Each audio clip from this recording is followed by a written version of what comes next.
We are going live. All right. Let's just see if it sets up on here. Usually has like a 30-second lag afterwards, but Oh, you know what? Let's probably move this out of the way. oh, there it is. Hello. All right, we're officially live. Nice. How All you right. doing, Daniel? Nice to see you again. We're going for 15. episode 15 handshake here. For those of you who are just listening to this and can't see, that was our coolest handshake ever since grade 7. Long time. I think actually, yeah, you would have been in grade 6. I would have been in grade 5 that we made that actually. I was in grade 7 when you moved here. Was it grade 7? Yeah, you're in grade 6. You were an old man by then. I feel like it was. Oh wait, whatever. I mean, I've moved so many times. Who the heck knows where and when I moved anymore? I don't even know your name. So can you introduce yourself to those who are listening? An idea about Josiah Benjamin Muhammad Jones. Well, that is, first of all, there's only 3 of those names that are real. Let's guess which one's not. So we're gonna go with Josiah Benjamin Jones. Those of you wanting to know, interesting fact: my name is in fact Hebrew, and it is not pronounced Hebrew Josiah. or Hebrew. Hebrew. What does that mean? Like, so it's like Jewish? It's like a mixture of Hebrew, like New Age stuff, you know? Yeah, because Israel is just so damn old. Either way, so yeah, it's actually pronounced Yeshua. Yeshua. And it means fire of God, which is pretty cool, I think. It's straight up from the Bible. I don't know if any of you guys out there read the Bible or not, but it's right out of there. Well, you look like a fireball, and you look like you fell from heaven. Yeah, I also look like I might be straight out of the Bible, too, with this thing going on right now. I'm seeing myself on camera. Now, Josiah, if you were Spanish, is that how you pronounce it, or would it be like... It's like Yeshua. It's like... It's hard to say, man. You know what? I'm not even actually... I don't speak Hebrew, but I just know this from people. I don't even know my name, so that's why I named the podcast after my name. So... I've got about 30 questions for you. So all right, well, let's rip right through them, bud. All right, question 1. When did your parents first tell you and your family about moving to Niagara? Oh, okay. Well, this was when we were living in Hamilton at that time, and I thought I was in grade 4, but I may have been in grade 5. I don't know. I know sometimes the Hamilton air can scramble your brain cells a bit. Every time you go through it, it's just a little foggy. But my parents told us this, and you know what? I don't have a lot of crazy good memories, or like not necessarily good memories. Like I have good memories in Hamilton, but I don't remember a lot of them very well. And I think I probably blocked that out because I was really upset that we were moving. So I don't really remember exactly when it was. It probably would have been in the summer of either grade 4 or 5 when they decided to tell us finally. And yeah, I mean, it just happened. So you were upset about moving into or out of Hamilton? Out of Hamilton. That is shocking. I loved Hamilton. The house there was sweet. It was huge. Probably near 7-Eleven. Oh, dude. My school was directly beside 7-Eleven. So every day I wanted to, I just remember 7-Eleven at lunchtime. You probably toss a wooden nickel and you're bound to hit at least one. Oh, at least. Wow. Okay, see, Josiah was afraid of leaving Hamilton. It's not necessarily, I don't think I was afraid. I liked where we lived in Hamilton. The road we lived on had about 30 kids on it collectively. Is that a lot? Like, how long was this road? It was like 2 side streets, and that's it. Okay. So it wasn't that big. So it was very dense with kids. Very dense. So densely populated. To play with. All the time. And so there wasn't any kids when we moved to Niagara-on-the-Lake. There was maybe 2, and I mean, it was Nathan, Nicole, and... I met you guys as well. Nicole, but like in our immediate area, that was pretty much it. It was like Nathan, Nicole, and Genevieve Wormwell. I can't remember if it's Wormwell. That's why you hung out with Nathan all the time. Actually, I hung out with Genevieve more. Really? Yeah, all the time. Genevieve and I used to hang out all the time. Nathan was closer too. That's quality. Yeah, worth the extra steps, Genevieve. Yeah, definitely. So why did they move to Niagara?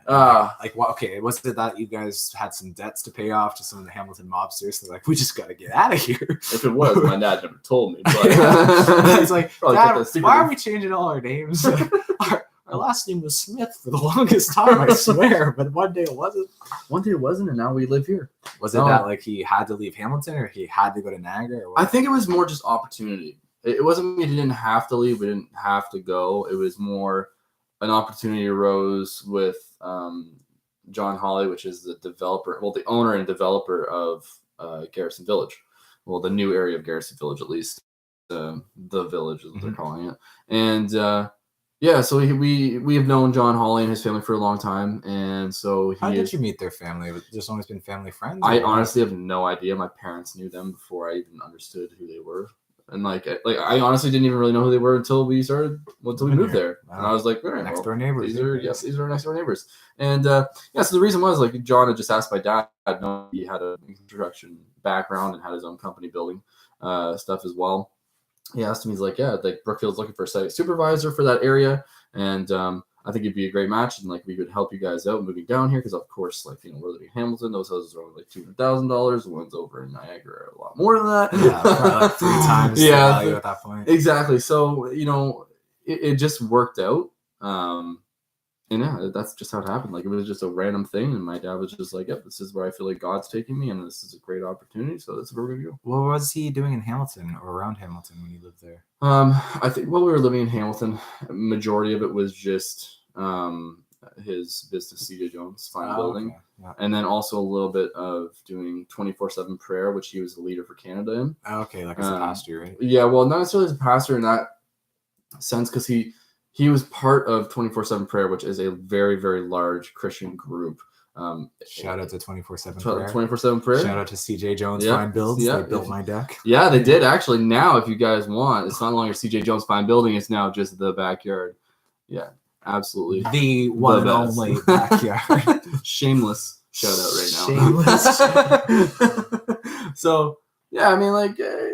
A lot of stuff going on, and I'm pretty sure that's all he was doing was just helping with 24/7 prayer where he could, and then working for CJ Jones. So I'm laughing because I'm thinking about like the story you told about like when your dad did that. I don't know what he built for a guy, but it was some Italian guy he did a build for, and I think he was like trying to pay him with like his pickup truck and stacks of cash. There was some wild people he worked or he got jobs for, and honestly, if I told you that story, I honestly don't remember. I'm not gonna lie. I don't even know if that Italian guy's still around. I don't know.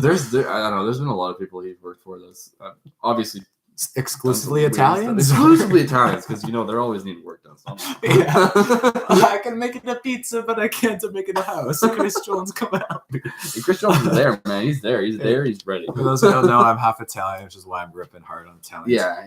Any other culture, and I'd probably be like. Kicked off the tube. Yeah. I'd be on like something else called like Hate Tube instead of YouTube. Hate Tube. We're on WeTube. Yeah, no, it's fine. It's just it's a slightly different version of YouTube. Yeah. Just lower grade. We should make it like a Me Tube where it's like only people just talking about themselves and just a bunch of narcissists. Hi, you're on my Me Tube. Yeah, we're about to talk about myself again for the next 2.5 hours. It's just people screaming, just looking at the camera for 24/7. For those who are like on a run right now, and no, that was in your ears. That scream, it wasn't a small child. That was just It's just me. It's just me, guys. Well, okay. So when did you first visit Niagara-on-the-Lake? Was it like when you were told, hey, like we're gonna move to this imaginary town on the other side of the peninsula? Yeah. Were you like, had you been there before, or was this part of your? I had been there once or twice before, just to go to Niagara-on-the-Lake, obviously, because it's fairly renowned in like the lower Ontario region, and also just like exclusively renowned. Like Canada, worldwide. Like Niagara-on-the-Lake is a beautiful town to go to. I'd say we're probably an international destination. You think so? Like, here's the thing: if Neil Armstrong went to the moon and then came back, and anywhere he went, even if he went to like a McDonald's when he got home, that is now an internationally sought after. Go there, absolutely. Wait, intergalactic at that point. Intergalactic destination. So the story about this is a good story too. I was reading these questions before and I was like, this is actually going to be a really good one to get into. I'm happy. So I honestly can't remember exactly how old I was at the time, but let's just say you were 20. No, much younger than that. It was probably like 8. I bet 8 or 9. So this is before you moved then. Oh yeah, before I moved. Okay, you would have been about 11 or 12 in grade 6. Yeah, so like it was definitely before we moved, and like it was before I'd even known about Niagara really, that we were gonna move there at any point in my lifetime. And so what ended up happening for all of you people who live in Niagara-on-the-Lake and know what the park downtown looks like, when they're like, you talking where the gazebo is? Yeah, where the gazebo is, but then there's also the one off to the side that has the rocks by the sailing club, or are you talking towards? Like, no, I'm talking center of town more, like right. Oh yeah, the Simcoe Park. Yeah, Simcoe Park. That's what it is. We always used to hang out in Simcoe Park with like Gray and Abby and Seth and everyone. Oh, yeah, it's good times there, kiddos. But yeah, so it was. I think it was at the point. I think it might have been fall or something, and they were taking all of the picnic tables, and for some reason they chained them all together very closely. Yeah, in like rows. It's been a lot of hurricanes in Niagara. Yeah, you know, it's just craziness. So of course, me being me, young and fearless, and not really knowing what the heck I was doing, I just wanted to run. I wanted to jump, and I just did it. So I just kept running and jumping over the chains, and then all of a sudden, one of the chains, my foot caught, boom. Face right on top of one of the picnic tables and smashed my tooth out. Oh, that was my first memory of Niagara-on-the-Lake. So I'm in that little water, like wading pool, and I'm like just gushing blood. Like, of course, I just knocked my tooth out. Yeah. Luckily, it was a baby tooth. Thank goodness, because that would have sucked. Oh yeah, Toothless Jones. Actually, no, I must have been younger then, because there's no way I had baby teeth still when I was 9 or 8. I must have been like 5 or 6 then, maybe, but that makes sense. Well, maybe you lost your adult teeth and this is your old man teeth. Oh, yeah, right. Sorry, I forgot I had 3 cents. 3 cents. 3 cents. I got 7 years. 7 cents left. Yeah, so that was my first memory of Niagara itself. Wow. That was a pretty good one. Your parents probably like, you can't come back here. This is a dangerous place. So this ties in. Yeah, we've got a lot of dangerous things here. We got to tie down a lot of loose ends in Niagara-on-the-Lake. We have a lake. We have a lake. The lake itself is dangerous if you even go into it. Yeah. Well, yeah. A lot of people can't swim. Oh no! A lot of people just turn into different creatures when they go into it with the amount of chemicals. Yeah. Run off from my previous home in Hamilton. I think you actually start to like evolve in reverse when you go to the water. He jumped in, it's like pulled him out as a monkey. Benjamin Button. It's younger and younger, but old at the same time. Like come out as some young wrinkly. Man. How did this happen? Don't swim in the deep end. So, what were your first thoughts on Niagara-on-the-Lake? Like, before the bleeding. I was going to say the first thing I thought was, "What the hell?" That's all that comes to those who live here is death. Well, you know what, man? I don't even remember what my first thoughts were. I think it was just, wow, this is a nice house. This is a nice area. And then I was like, I feel like we're not wealthy enough to be living in this area. You felt like you're undeserving? Yeah, I did feel like you're undeserving, actually. It's sort of funny, too, because I do feel a little bit in the same way, actually, about my parents' new house. They happened to do some money just through having shares and stuff. So they came across some money, and now they have a brand new house, and I go to it, and I'm like, wow, this place is really nice. And not because I don't think we're deserving of it, but just because I'm not used to something of such caliber. Yeah. Yeah, I mean, it's always different. I mean, like, you pulled up today in that new Acura. So I know that Acura makes me feel like I'm freaking driving around in a peasant mobile. Yeah. Well, I mean, one day when you give that thing back, it's going to be falling from heaven. Oh, so that's what it is. As long as you're moving up in that direction, you're happy, and then you level out. But if you go down a level, you're always going to be like, damn it, I want that car back, or damn it, I want that big house back. Yeah. And that's why humans are so stuck in that one direction. Always need to have more than last week. Mm-hmm. Mm-hmm. So just we always are looking for more stuff to make ourselves feel like we have more. Yeah. Because like you can buy more, but it doesn't necessarily mean that you have more. Just always trying to make more of what we have too. Like, like it's like people, they have like certain job titles and they try to like expand it to make them sound like rocket scientists. Mm-hmm. Like the one they always hear is like janitor or sanitation engineer. That just reminded me. Or when you go to Valley Village and you call it Valoo. No, that's pretty funny though. But no, that just reminded me of The Office when Dwight's trying to. He's always like, I'm the assistant manager, and then he goes, "No, you're assistant to the regional manager." It's the same thing. No, it's not. All right, let's get through these questions. Sorry, we keep going on to different little tangents here. I know it's good to do that, but I want to see some others. I know there's some good ones down there that are going to be. We definitely want to get to. I'll put all the good ones at the end. So, where are all the places that you've lived? I know you guys have moved around a lot over the past 23 years. 23 years for me specifically.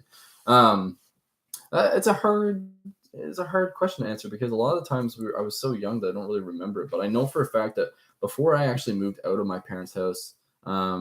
Well, at least I'm pretty sure. Sometimes I tell myself something and I end up believing it, but I'm pretty sure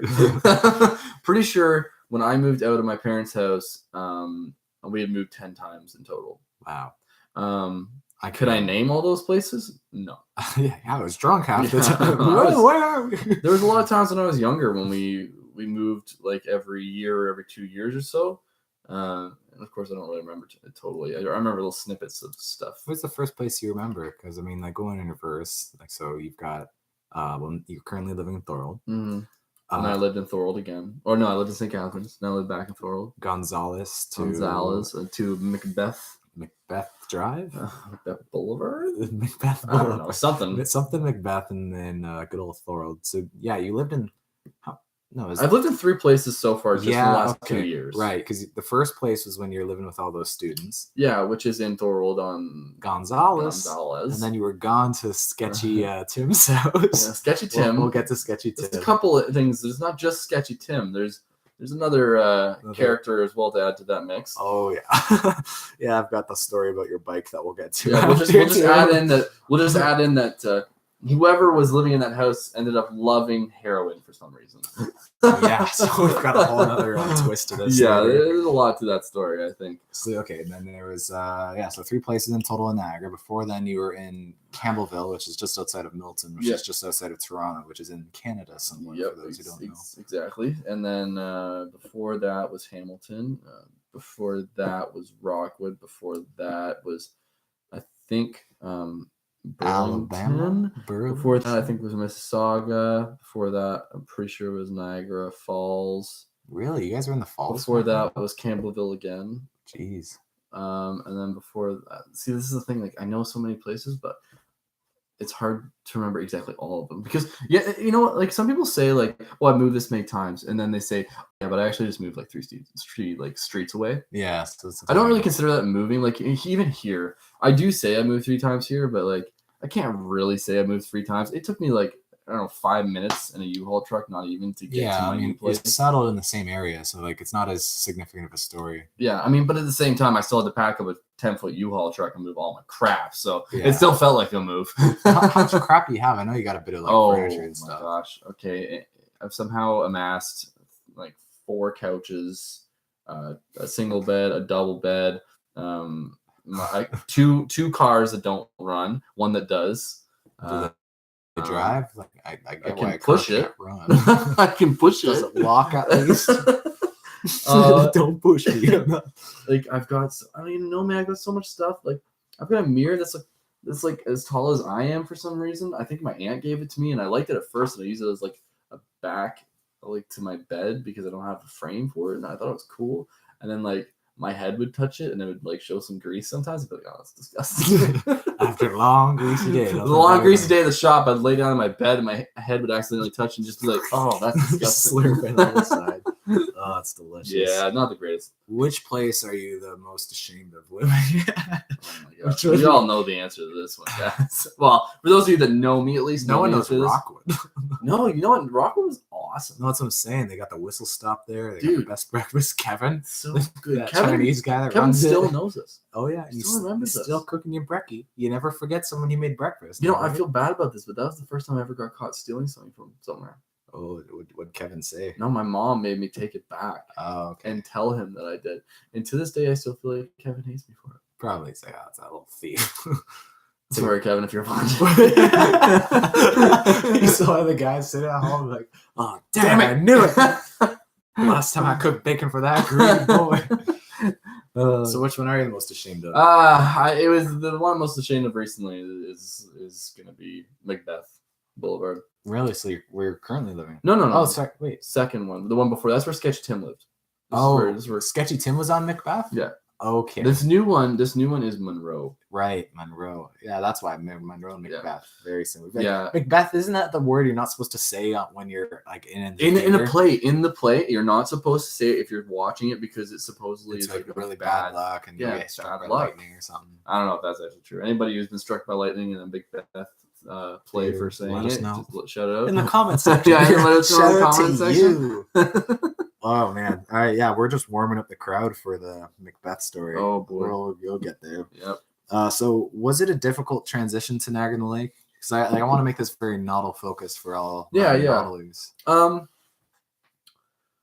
I think the biggest transition moving to Niagara-on-the-Lake was probably just getting used to the difference in living around a bunch of young people, now living around a bunch of really old wealthy people. Like young, not wealthy people to old, very wealthy people. Yeah, who quite don't the transition. Yeah, who don't necessarily love kids making a huge racket. And like, if I was outside past a certain time, like it wouldn't be the greatest. Like even back in Hamilton, it wasn't the greatest either. But that was for different reasons. It wasn't because people were getting angry. It was just well, I think it's that they had a lot of other things to complain about in Hamilton, like the smog. Yeah, like the smog and some other stuff. So like the kids are like, whatever. At least I can breathe today. Like, or at least the wind's going the other direction. But yeah, Niagara-on-the-Lake. It's not like I always say, people complain more when there's not a lot to complain about. Well, it's true. It's very true. I mean, like it was crazy. I'm just gonna run back here to Hamilton for a second because Hamilton was just so great. There was just so much to do for us as kids. The fact that we had so many kids on our street, we used to do like manhunts that would be 4 streets. Wow. So and we like blocks of kids running literally around. Just blocks of kids, and all of us just running around trying to find each other, and it was so much fun. But at the same time, it was also a little scary because there was a kid who was like in grade 8 at my school, and for some reason, some random dude just curb stomped his head. Wow, like actually put his head to curb stomped him, and I was his reading buddy in grade 4. So this guy was a few years younger than you? No, he was older than me in grade 8, and then because of that, he now had the mental capacity of a kindergartner. Wow. All because he got curb stomped. Yeah, and like that's the thing. Like there's crisness between Hamilton. It's just like sometimes there's really awesome stuff there. Things though. But yeah, and again, I mean, I guess it is going to be anywhere. But I mean, when was the last time we heard about someone getting curb stomped in Niagara-on-the-Lake? Yeah, not since the old curb stomping days. The old curb stomping days of '96. What this guy do? Like, yeah. Well, no, this is the thing too. It was a completely random attack. There was no reasoning for it. And who is the attacker? They don't even know. They don't even know. Some guy who was crazy, whether he was on drugs or drunk or whatever it was. But this kid was in grade 8. What the heck is this kid going to do to you?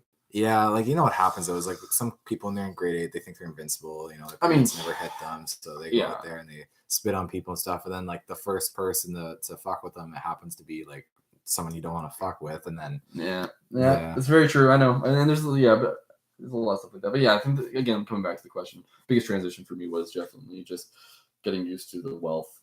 Yeah, and like you said, the age too. Like I can age see and wealth being really different. Yeah, it was harder to make friends. Well, God bless you, Nathan Nicole, for being around. Right? I met Nathan, and then I met you. Yeah, because you probably. When did you move there? Was it like August or something? Or because it was before school started. Obviously, you were there. On the I would have been. Yeah, because I was there in the summertime, and that's when I met you and Matt Keller and Seth too.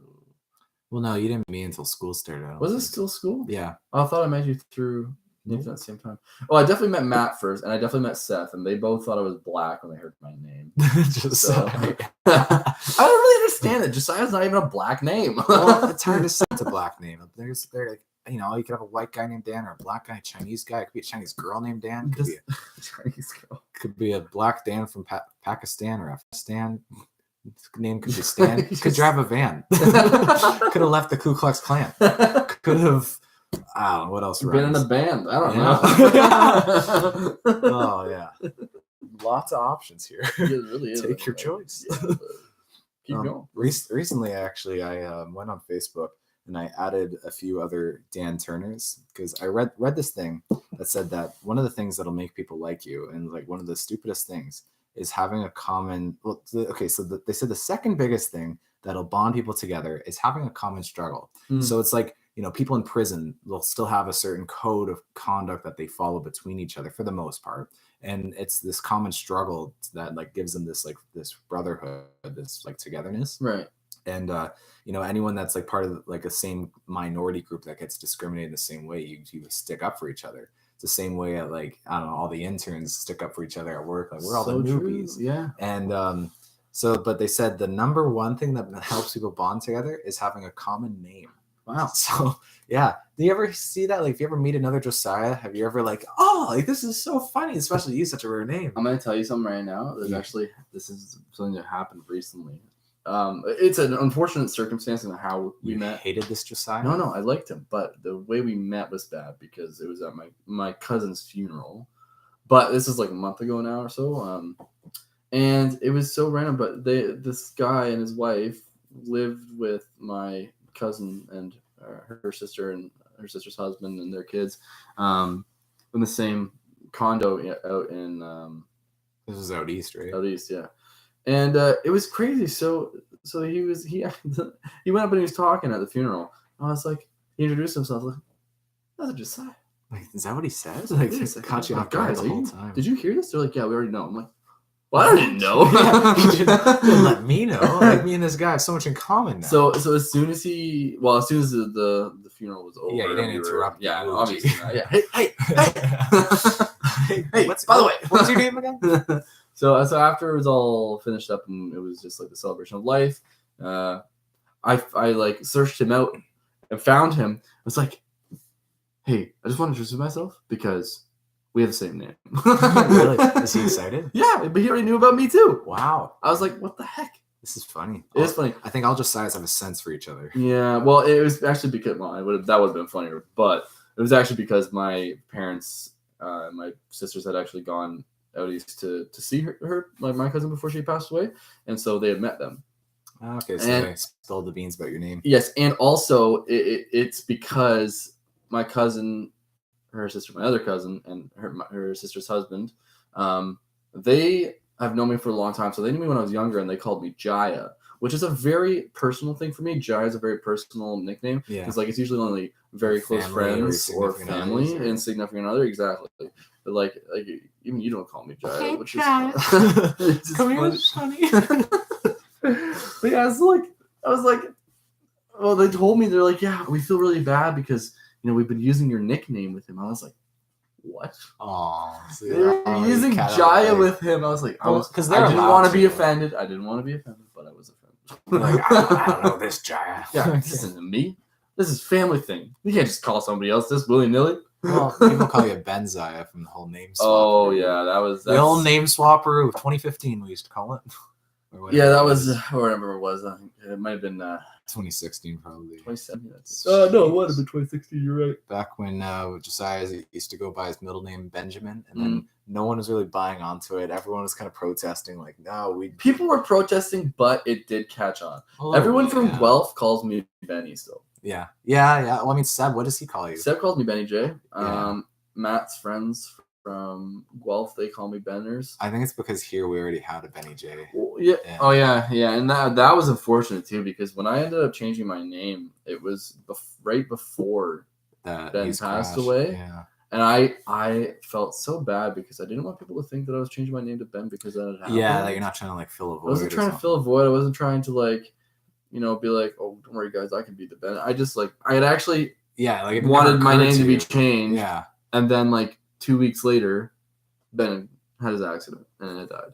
Yeah, which is a really unfortunate thing. I remember when Matt told me about that, and that was heartbreaking. Yeah, for those listening who don't know, our friend Ben was a pilot, and he was had at least a few years under his belt. And I guess once a year, him and his team of pilots would fly down to, I believe it was North or South Carolina. Yeah. And so they were gone for about a week. And on the way back, they were flying through, I believe it was Pennsylvania. It was Pennsylvania. Yeah, it was Pennsylvania. And some really bad storm, and unfortunately, he and two others died in a crash. They found them a few days after the crash occurred. So I just remember those 3 days or so, when they're searching. When they were searching, yeah. And everyone just had this hope, I don't know. The thought I had in my head is it could be out in a forest somewhere, just hanging tight, waiting, hoping everything's okay. But yeah, then we got that good news, and good news. Oh, sorry. Well, good news they found him, but bad news was that. Yeah, he was passed at the time. Yeah, it was a hard thing. It was actually only him and one other person. So the story behind it is he was getting his pilot's license. I'm pretty sure it was two other people with him though. One person was I believe a higher ranked pilot. Well, he had his instructor with him in the plane. So this is what they had to do. So they would leave from the Niagara airport and they would go flying. I can't remember exactly where it was, but it's definitely into the States somewhere. And they had about 10 other planes with them. And each plane, there'd be an instructor and a pilot who was trying to get his license. And so on the way back, exactly like you said, there was a storm. They went down. But it was weird because they were the only plane to go down. And there was a plane in front of them and a plane behind them. So it was a totally random thing to happen. Yeah.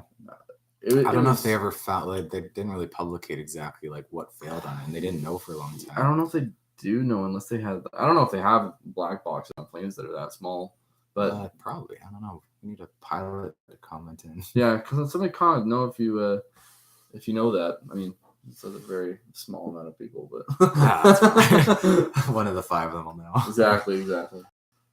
Well, what were we talking about before? So we're talking about your transition to Notl. What? Oh, this is a good one. By the way, your mustache is looking really good. Thank you. It's at the point now where we're starting to get some blonde in there, like some color coming out. I actually I am going to be twirling it fairly soon. I don't know if you guys can see how voluminous that is. Yeah, honestly, for those who are just listening, I'm so sorry, but like it just looks so good. Yeah. No, you'll be able to YouTube this up eventually. Yeah, you'll see it. Even if it's like 2045, like 6 years, 40 You'll years find later. it. Yeah, You'll find we'll it. be here. I knew you'll want to see it. So what was your first impression of me? Do you remember me back in when I was in grade 7? You know what, man? Besides so the many fact people. I weighed about the same I do now, but I was about a foot shorter. You know what, Dan? Whatever. Everyone goes through a stage. I ate a lot of pasta. I was like so thin back then. I was like skin and bone.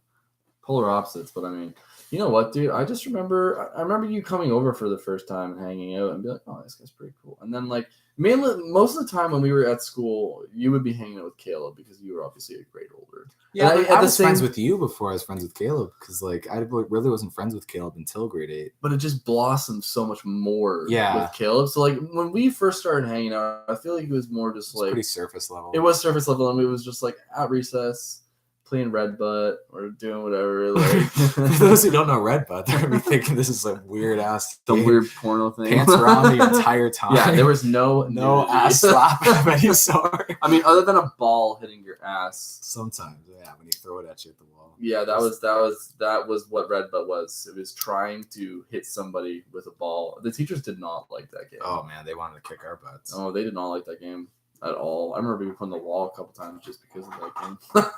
Legitimately, teachers like, you can't be outside right now anymore. Like, you can't be having fun. You need to go and you need to stay on the wall. Yeah, for the rest of the we need to shove you to some bricks for face to the bricks, motherfucker. What the frick? Yeah, it was a while ago though. It was. I don't really remember too many memories until I think you started actually hanging out with us a lot more with Caleb. Well, I'll never forget my first impression of you because I remember I was in this class. It was me and Dan McEwen, and we were like, "Oh man, we were hoping to be in the grade 7-8 split because like we preferred those guys. Like we didn't know you guys, and you were a year younger, and like back then 1 year difference was like an eternity of maturity. Yeah. Like you guys were all children. I remember us sitting there like, "What the hell? Why don't they shut up?" And Mr. Thorpe was such a mean teacher. Oh my gosh! Shout out to Mr. Thorpe. Yo, fuck you, dude. Well, I don't know. Maybe he's a good guy now. I mean, he was a bad teacher. Like I remember he just picked on me. I always thought it was like he doesn't like me because I'm fat.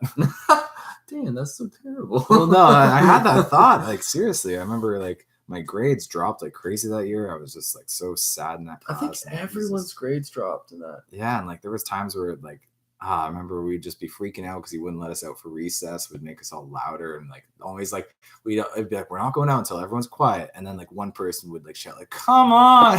And they'd be like, "That's it, we're not going outside anymore." But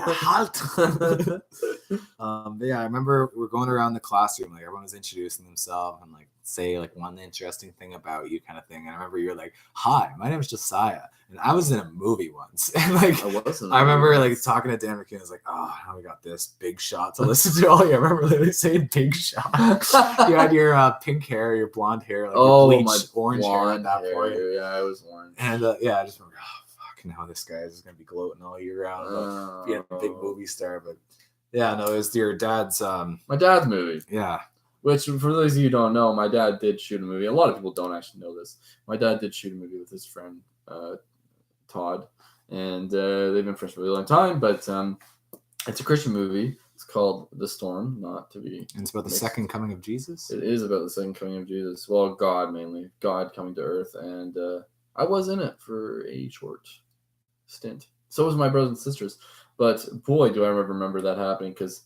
It was when we lived in Hamilton, and we didn't have access to our house for like a year. Really? Because you're filming in it? Filming inside of it. We were living out of like maybe it wasn't a year. I'm probably exaggerating that, but it was quite a few weeks. And we ended up actually just getting an RV and living at my grandparents' house in Campbellville for a while, which is funny enough because we ended up just living there anyways.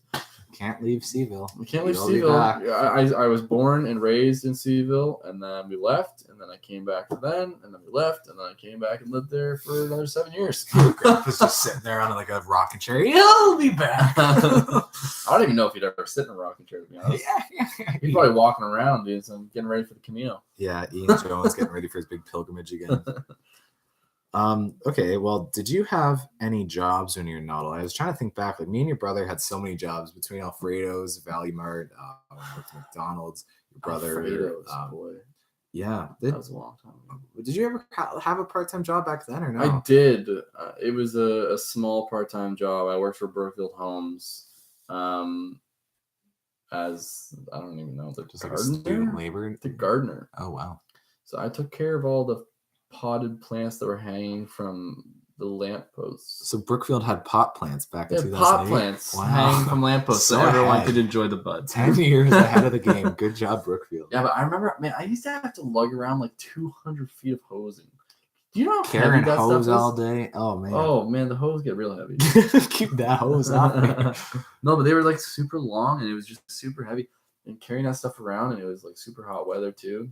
Man, lugging hose cannot be a fun day job. It is not a fun day job, man. I do not want to do that again. Frick them hoes. Well, speaking of damn them hoes, Damn they hoes. get my garden wet. So remember Hobo Town? We used to so where that subdivision is now in Niagara-on-the-Lake, and it's funny because I was actually like campaigning, going door to door in that neighborhood that we used to literally used to just make our own houses with cardboard. We'd go to the Shoppers Drug Mart over by Garrison Village Drive, and we would take all the extra cardboard boxes and the recycling, and we would take them out to, there was like a huge cutout, like a big quarry that they built in the middle of the subdivision. It was an irrigation pond is what it was. Yeah. But it was really sunk in. Like, it was hard to get into if you weren't actually trying. And when you were in the bottom of it, you couldn't even see the road. Like, it was pretty deep, and there was a big body of water in there just from all the rain and whatnot. And so we ended up building little houses at the bottom there. And we were just pretending to be like the Notl hobos in the middle of this little valley. And I remember the one time, like, so we were always having little bonfires back Dude, there. I lit your house on fire. I lit yours on Was fire. it mine? Yeah. I remember being in the house and it being on fire. I was like, oh, this is what it's like to be inside a house fire.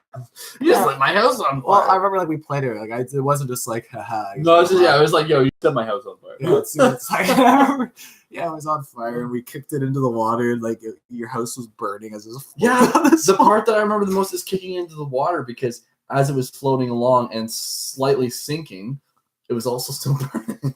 Yeah, well, okay, and like for anyone listening, like it was in a big area of dirt. Like there was no houses for like a kilometer, basically. Yeah. Like it was. Oh, I put my hat forward. Sorry, I put my hat forward, since it's causing way too much of a shadow on my head. Yeah, my face. Sorry, I know you guys want to see me. It's for our listeners. I'm so sorry for this technical difficulty.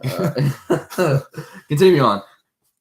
This yeah, it was not near anything. It wasn't near any houses. It wasn't near anything that could catch fire. It was literally just in an irrigation pond that was just surrounded by dirt. I think we might have been like even cooking hot dogs. Maybe, I can't remember that. I'm trying to think what we would have used as like a roasting stick. I don't know, man, but like I just like well, the amount of fun you can have as a kid with a cardboard box and some fire. Well, yeah, I remember we'd be like heading back to your house, which was like a kilometer down the road, and like seeing this big cloud of smoke coming up. Oh, that's from us. Like, yeah, it's fine. Back up, man. I just remember like those days, like, and I remember in grade 8, like making like just having like bonfires at friends' house, like at Dakota Witkowski's. We had this fire this one time, and like it wasn't that big, but Witkowski. It was one of those times where like I just was like, oh my god, I don't want my mom to know we started a fire, even though like it wasn't out of control. Up, I know, and it wasn't a crazy thing. I know, and like your parents are always like, "Oh, you're starting fire." Well, because like the worst can happen. Like honestly, like there's a risk every time. We could have burned. Well, except for like when we were out down there in the village, like there was nothing around for like a kilometer. Man, at my age right now, and a couple years back, I still had to ask my grandfather to start a fire at their house. Didn't know how to start one? Or just no, never of course I know how to start one. Just permission-wise. Just permission. He never knew. He was always like, "Wow, maybe." Most of the time he did end up saying yes, but like he was so worried about us catching something on fire. It's like, I'm not stupid. Well, that was nearby, like more of a wooded area. But even so, yeah, I know. Oh, Ian. Oh, Ian. Good old Ian. Yeah, I remember like your sister, like Anna, would always come around to Hobo Town too, and like there'd almost be like just like a different shift of people there every time. It would be. No, Seth came by a couple times too, didn't he? Oh yeah. Seth remembers Hobo Town. Oh, that was a wild time. Yeah, I still gotta get Seth on here. One of these days, come back with him on. Seth, if you're watching, You're coming. you're coming, bud. Yeah, we should just spend like the next like 20 minutes just like shit talking people. Like, get your ass on here, Seth. Seth, you're such a little You're such a bitch. bitch. You be here.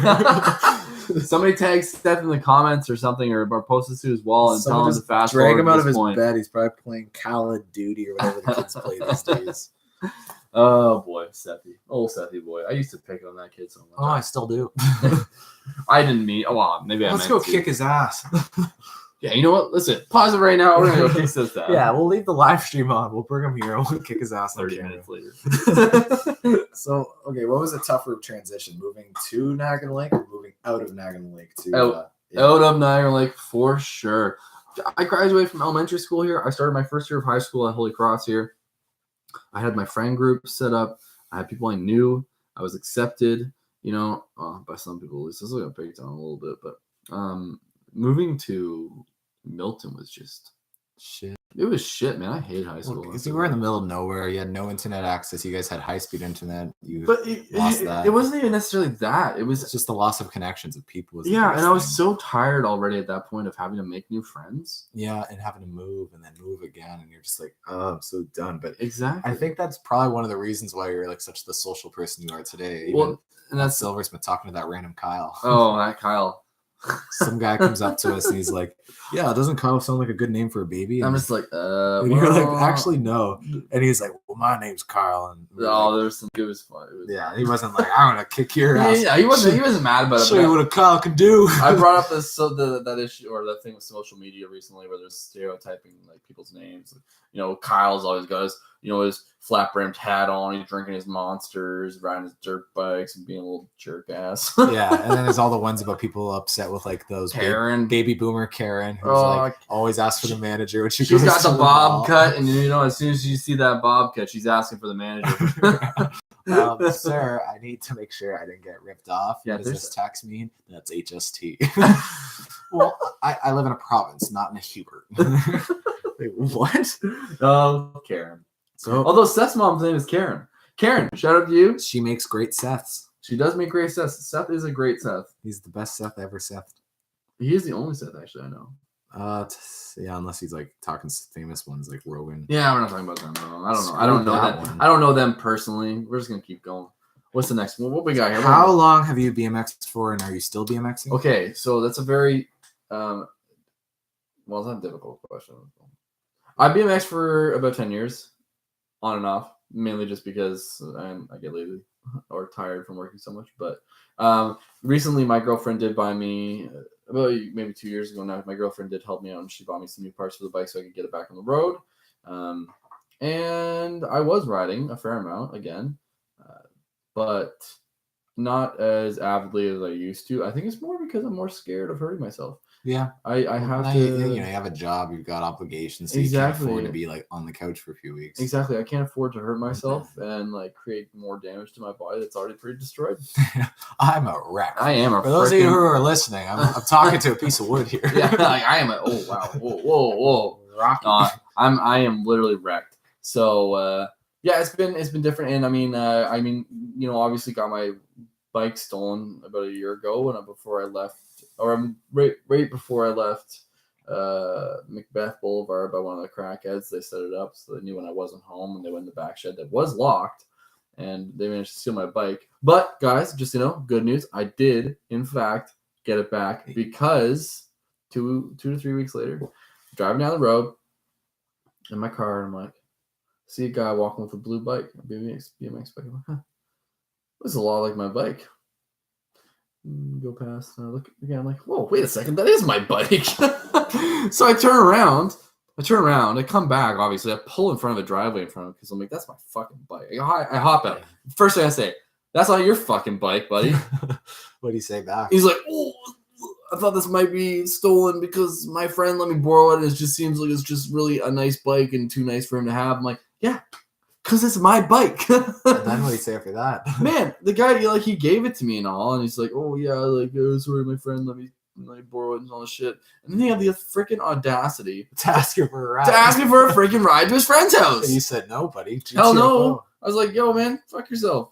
Sorry, I'm trying not to swear as much as I can right now, but Freak off. Yeah. Hey, Like, I stole your bike, but do you mind giving me $20? Yeah, Like, the one thing I do regret is that a police officer did drive past at the same time that this was happening, and I didn't have So enough that probably- diligence to just think about it for a second and look and just wave him down. Probably sketched the hell out of the guy if he saw the cop going by too at the same time. Yeah, I was upset. They ripped all the stickers off my bike. Yeah, and he had a big collection of stickers. They But did. I have a very large collection. like your bike is so custom. You have like your own like Oh yeah, handles on it. you have, can't like, even seat, yeah you can tell the difference. Like it's got urban camouflage cranks. Whoa! Someone's trying to video message me. No, who is it? Sorry, we're not gonna do that right now. Sorry, Will. Yeah, it's got hand sanded, slightly rusted, and then clear coated cranks. The pedals are urban camouflage. It's got a rainbow chain. The sprockets 17 point golden sprocket, and then Your wheels are custom. the wheels are they used to be red, but now I had to get them changed, so now they're black with a beige wall. And then the seat as well is totally custom. Carly got that for me. It's a little wild looking. The grips are purple. It did have some pretty crazy sticker bomb front forks and some other stuff going on, but of course it got stolen. Like Taken off. the guy stole like your Honda Civic. More into it. Like that was my first bike I ever got. I've been building it ever since I first got it. And it's just one of those things where it's like there's a lot of sentimental value when you put that much time and effort into something. Oh yeah, it's your baby. Exactly. Your So baby. it was my You baby, made and it. I love my baby. Well, so let's transition back to Macbeth now. So we're gonna get into what happened at 2017 to 2018 New Year's. So if you want to give us a bit of a, I guess, start with like earlier that day when you first met Sketchy Tim, and then I can kind of hop in here and there where needed. All right. So we're gonna start off like this. Sketchy Tim moved in day before this party was supposed to happen, and like this was my first party I ever threw, and I was like, sick. We're only gonna have one other person here, and it's gonna be dope. You're gonna have the whole house. We're gonna have the dope, and then he moves in. I meet him. First thing I noticed, he's missing a lot of his teeth. I'm like, okay, this guy looks pretty weird. Yeah, But I'll give him the benefit of the doubt. I'll give him the benefit of the doubt, and just like not be too worried about him. First thing Carly says when she sees him, he's sketchy. I don't like him. Yeah. I'm like, frick, I should just listen to Carly after that. But what could have you done at that point? And that's the thing too. So either way, I was like, listen, man, we're having some people over tomorrow. This and that. He's like, yeah, it's fine. We're gonna be doing our own stuff. I was like, okay, cool. So come the actual night of the party, that New Year's, everyone's hanging out. It's a good night. It was actually a pretty good night. That's the thing. Who was all there again? It was me, you. Tyler was there because his girlfriend was down south. Caleb was there. Sam was there. One of Sam? your friends. Sam. Somali, yeah. Somalia, yeah. Salami. Carly was there, obviously. Decker and Britt. Adrian and Matt. Yeah. Adrian's cousins at that point. Yeah, that that's was right. before it got Adrian's sketchy, cousins. though. Yeah. Either way, so whatever. It was a really good time. We were having a great time, and then it was like probably 2 a.m. We were like, all right, it's time to go to bed. We're gonna go to bed. When we started hearing all that screaming, like first we heard some noises and like we're like, what the frick? And then from Tim's room upstairs. Yeah, and then Seth actually was the one who was like, hey, like we need to go like do a girl's something. getting hurt. Yeah, we need to go do something. So we went upstairs. I tried to kick down his door. I wasn't kicking hard enough, obviously. And then Sketchy Tim opened the door. I was like, what the fuck? What the fuck are you doing? Like, what are you doing? This isn't your problem. Stop trying to knock down my door, all this stuff. I'm like, listen, There's a lady getting hurt, and that is our problem. All we hear is a girl screaming bloody murder. Like, of course we're going to come try and do something. He's like, well, it's not your problem, all this stuff. So then he gets really aggressive with me again, and he's trying to fight me. This is after a couple, 10, 15 minutes of him screaming at us. But the first thing I did notice when the door opened was, for some reason, the floor was covered in water. There was a shirt that was on fire in the middle of the floor. His flat screen TV was smashed in half on the floor. His speaker was definitely blaring music, but half of it was missing. Wow. And then his girlfriend is in the corner crying. And, like, it's just a disaster in there. So I'm like, what the hell? And so like a bomb, like a bomb went off, exactly, and it would have been, yeah, exactly. So I'm like looking at this, and I'm like, what the hell is going on? And so we're like, okay, well, what's going on? I'm talking to his girlfriend at this point. I'm like, do you want us to call the police? And he's like, no, he doesn't want to call the police. Like, you need to Well, yeah, piss because they off. probably have so much meth on them. Oh, yeah, and so whatever, that happens. He starts trying to fight me, gets all up my face. Everyone who saw this was like, I'm super surprised you were calm, because at that time I had a fairly bad temper issue. And he was like getting all my face and trying to fight me. So I was like, Tim, like, I'm not gonna fight you. I'm in front of all my friends. Like, what are you gonna do? Yeah. So then he gets all pissed again, rips off his shirt, throws the front door open. And this is at this point, Adrian had just gone outside because she wanted to get away from it all. So he goes outside the front door. He throws it open so hard that it smashes the front glass. Right. Yeah. Adrian's out there. I'm like, by herself. And he's trying to fight me at this point. So he's like, yeah, let's fight. And he goes outside and does that. Yeah, I'm like, I'm not going to do that. So when he goes aside, not realizing Adrian's out there still. Yeah, she's probably running and hiding at this point. Well, she was at the front deck and he just goes past her. So I like closed it behind her, and then I hear a knock on the front door, and I look through and it's her, and she's like crying. I'm like, holy crap, like I didn't realize I just locked her outside with him. Yeah. And so we get her back inside, and then I hear the window smash in his room. So he broke through his back window just to get back inside. So now there's blood all over the room too, because he's got cuts on his arms and shit. Oh my God, and he's trying to fight me again. I'm like, I'm not gonna do it. So at this point, we call the police, and they finally show up. They take his girlfriend away.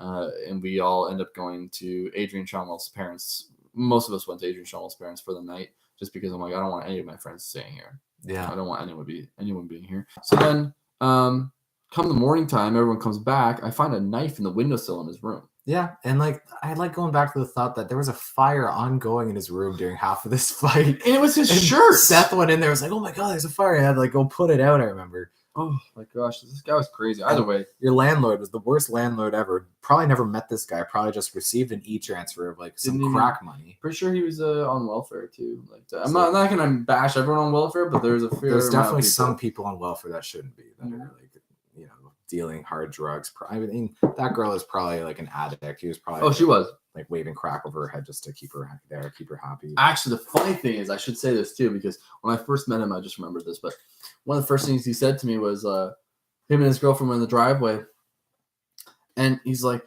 "Oh, she's being so stupid," because she was, whatever, she's all mad. Oh, she's being so stupid. He's like, yeah, like I was driving her truck and I slid on some ice and accidentally hit a pole, and she's all mad about it. I'm like, you hit a pole? He's like, yeah. So I got out and I told her to shut the hell up, and I kicked another hole in it. Wow, what a freak! I was like, okay, I guess you're pretty wild. Hopefully it was just a pole, not a person. I know, like, oh my gosh. Anyways, yeah, I want to ask you about your trip to Dominican. What was the biggest culture shock? And tell us a little bit about how that all came about. Okay. So you and your entire family go to the Dominican Republic when you're 13 years old. Yep. Or no, it was right before you left, so you're 15. Yeah, you're finished grade 9, you'd be 15. Yeah, okay, so I was 15, yeah. So this came about because my parents really felt like God was speaking to them about bringing their family on a trip that would take them to Dominican Republic. We ended up staying there. We were planning on staying there. You sure it wasn't the forecast bringing you down there? Well, you guys went in the middle of summer, so probably not. No, definitely not. Because if it was summer, if it was like a winter here, maybe that would make more sense. Hey, honey, it's hot out. You want to go south? Yeah, let's do it. Somewhere even more. Let's bring the kids, make them sweat too. Was it ever hot? So yeah, my dad felt like God was really speaking to him, and so did my mom, and they felt like that was where they needed to take us. We lived there for the summer of my grade 9 year, and we did a lot of stuff there. We built a house. We built multiple houses. We helped build a schoolhouse. We helped with a food program. Lots of stuff like that, and we made a lot of connections too as well while we were there. But the whole experience, the culture shock there was. Pablo Espanol. There's no safety.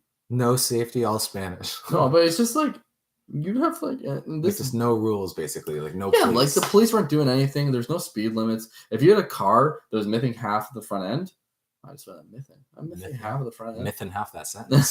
Missing half the front end. They let it drive, and like buses, like large buses and 18-wheelers never stop for stoplights. Just all the time gone. I guess it's hard to catch them, so they're just like, Well, no, they don't give a shit. So they would just blare the horns, and if you hear blaring horns, you'll hear a stoplight stop. Yeah, because they're just going through. They're just going through. Wow, that's they don't even stop. And like like motorcyclists or mopeds or the motos or whatever the heck they called it back then. All right, still probably to this day. Bicycles. But not bicycles. They're driving around on freaking mopeds, gas powered mopeds with like 100-gallon propane tanks that they just filled up in the footwell. That might crash off. We'll see. You ever hear about like people down there don't care about life at all? Like if you have a ring on your finger, they're more likely to cut your finger off and run with it, and then to ask you to take the ring off. It's just too much of a hassle. No, so I don't know if I would see that. I mean, and maybe it was a difference because I saw a lot more Haitian people living in Dominican. Yeah, I'm sure like one area is probably not the same as another too. Yeah, and like the thing is that the Haitian people were just happy that they're out of Haiti. Mm-hmm. They were living in shacks. That's what we were building houses for. Most of a lot of Haitian people. Haiti was literally the poorest country in the world. It still is. That's crazy. Sure. And like, so down in the Dominican, like, how did the people of Haiti get there? Like, is it just left over from the trade? Because I heard there was back in like the 1700s that apparently like when people were disabled that were slaves, that they would just drive them down and leave them in the Dominican or leave them in like those islands down there. And that's how apparently that's how a lot of like African American people got to the Caribbean. Like it was worse conditions than what was going on in the southern states, because it was like if you broke a limb, they'd be like, oh, well, I guess we're shipping. Wow, I've actually never heard that, but that would probably make sense, seeing as the Bahamas is an area that they would have to go and like you can look it up. Go through. Well, while you're looking that up, but like it's just a very different for you or for anyone coming from a first world country to a third world country. Is just the amount of people who are just happy for what they have, even though they have nothing, and we're so unhappy for what we have. Like what we touched on at the very start of the video, we're saying we're always constantly wanting to have more, and like they were just happy with what they had. They didn't want more. They just needed a loving family, and if food in their belly if they could. And a lot of them were very religious. A lot of them are Christians. Well, sometimes they say it's like the wealthiest countries have the saddest people. Yeah. And Jim Jeffries always has that little joke where he's like, it's because people here have dreams. In North America, people are miserable because like they just they want more. Like, I've got dinner, okay. They've got this, they've got that, okay. And then they're like, you can do whatever you want. And then I forget what it is. It's like, Jim Jeffries is like, yeah, so like I wanted to be do stand-up, so I did. And then I wanted to become like a famous comedian, travel the world, and I did. And now I want to be a movie star, but I'm not, so I want to fucking kill myself. Damn. And then he says, you know what people's dreams are in Africa? Well, they say it all the time, all day. Just don't die today. Don't die today. It's like Jerry Seinfeld's a little bit too. He's like talking about scuba diving, and he's like, I was down there with a scuba tank, like with scuba diving, and I was just saying to myself, he's like, don't die, because living is good and dying is not as good. Less good. It's bad. It's funny. If any of you guys know Jerry Seinfeld and how funny he is, look at that little bit about him scuba diving. You will laugh, I guarantee it. And we are because I can't deliver that as well. Just so you guys know. Live tomorrow night in Kitchener, Jerry Seinfeld. Yep, he is. And you know what? My family's going to that. I had the opportunity to buy tickets, but there's just so much. I mean, like I love Jerry, but like I don't have that kind of money. Yeah, it's just like it's one time ever, probably. Like I know. I don't think he's coming to Kitchener again. I'll take pictures for you. Yeah, thank you, Dan. So we've got a bunch more questions here. I'll have to save them for next time because I want to dedicate these last 2 minutes to Matt and Adrian and their Stig. Yes, Matt, Adrian. So Matt Keller, Adrian Shonwell, soon to be Adrian Keller. Yep, that's what. And Matt Shonwell. They are they're having their Stag and Doe this coming weekend, Saturday, at the Port Dalhousie Lions Club. Yep, and it's going to be at 7:00. Apparently, there's real lions there. Oh, I actually haven't heard that, but it could be true. Well, come and find out. So it's going to be a lot of fun, though. Obviously, I'm going to upsell this like crazy because like I'm the best man, and Matt, I want to sell you guys as much as I can. Adrian, you as well. Cool. But who has never had fun at a Stag and Doe, guys? Oh, I'm sure everyone's got one bad experience. I mean, if you do, shut up and just come to a good experience. Okay, well, come because everyone loves this couple. They're awesome. I'm going to be there hosting some games. Dan will obviously be yeah. not hosting Friday, games, but just having fun. I'll be the drunk there. Oh, he'll be the 7 drunk. p.m. Friday night, which you really don't see very often with Dan. So May the 31st, I believe. It's the 1st of June. Oh yeah, June 1st. It's June Saturday. 1st, June Saturday 1st. night. Yes, Yep. Saturday. June 1st. Just so you guys know, if you do need to, you can contact me personally. My Instagram is Ben Jaya with 3 H's. Okay, so BenJiahhh. And you guys can contact me for tickets. They're $5 each, or you guys can buy tickets at the door, but they'll be $10. There is a door prize. It's a barbecue. Come to this Stag and Do. Who the heck doesn't want a barbecue? Hey, we all love barbecues, but yeah, it'll be fun. I got school Saturday till 4 p.m. in the Hammer, but I'll be right down right after. Starts at 7, I'm sure. I can probably come help move some stuff. We'll be ready already. We're gonna be there. Anyone who's in the wedding party will be there very early. But like 4. Holy cow! We're gonna make sure your stuff's already set up. We want people to get there. We want things to be ready right away, guys. There's a bar. Inside of it, we have the liquor license. You guys can buy alcohol at the Stag and Do. Do they have legal cannabis? That part you might have to bring yourself. And BYOC. Bring your own cannabis. Bring your own. Whatever. Crack cocaine. Do not BYO crack. Yeah, no, that's not that's don't bring that, guys. Because they've got it there for you. Yeah, exactly. Bring yourselves. We'll supply the crack. That's Trudeau's next platform. Trudeau 2020. Trudeau, get the. We're gonna legalize crack cocaine because there's too much on the street, and I want it done in my office. Anybody who's watching this, come to the Stag and Do. That's all I care about right now. As much as this was fun too, but come to the Stag and Do because it's gonna be sweet. And I will definitely be here again. So if you guys want something to ask me, or if you guys have some questions, I'll try to come here. I'll even try to come here maybe at the same time Seth Telford does. Yeah, Seth, if you're listening, we're gonna come kick your ass, and you're coming on here. And then you're bringing in, conscious or not. All right, let's sign this off. Oh yeah, sign this off with a little handshakes. Ooh, boom. Thanks for coming in. I don't know when the next podcast will be. Could be next week, next year, next Tuesday. I hope it's sooner than that. Could be right now. And we're back. All right, take it easy, y'all. Ciao.